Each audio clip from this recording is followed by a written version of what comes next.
Yeah. Perfect. Lovely. Is that lovely?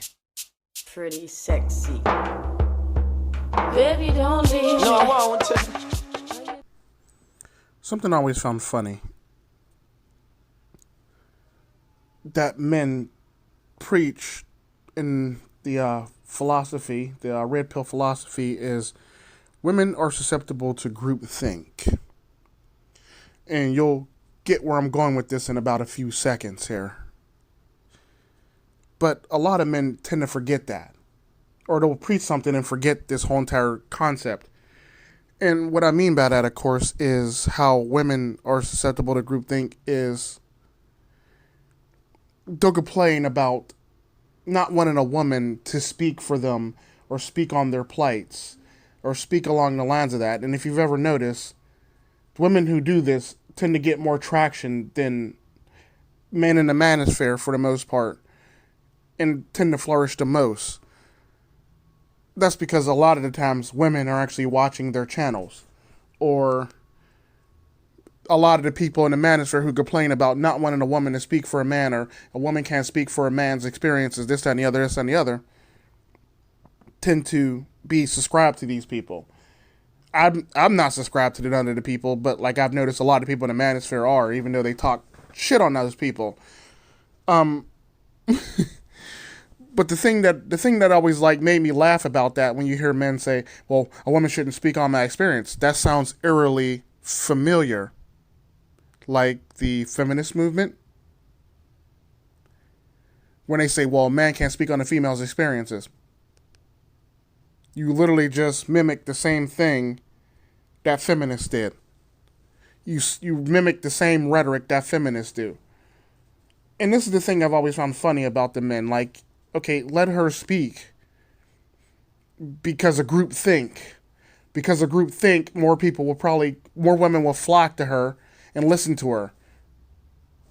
Then more women will probably more women will probably gain some type of perspective and then keep on flocking to her. The bigger her audience gets, the more people actually listen, the more people actually come out to actually make changes. I mean, I may not like the idea, but sometimes you got to let the idea roll. It sucks because ain't nobody gonna listen to men anyway. And it's kind of funny how, like, I always hear, like, people in the manosphere always say this shit, or around the manosphere, well, this and the other shouldn't speak, Okay, fine then. That'd be like me saying, and I've actually said this multiple times, well, white men shouldn't speak for black men. Or white women shouldn't speak for black men. Hell, you shouldn't speak for Latinos either. You see what I'm saying? That's basically the same rhetoric that you're preaching. And it sucks, but I had to use that as an example to actually get you to understand the one-track mind train of thought that you have. Sometimes you got to look at things from a marketing standpoint.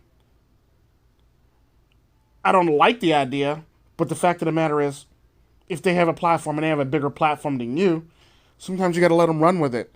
As long as they don't disrespect you in the process, let them run with it. What's the old saying?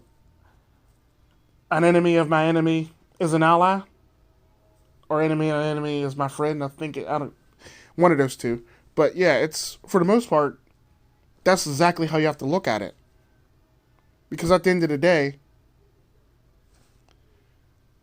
as long as they're preaching or teaching your philosophy properly, that's all that matters.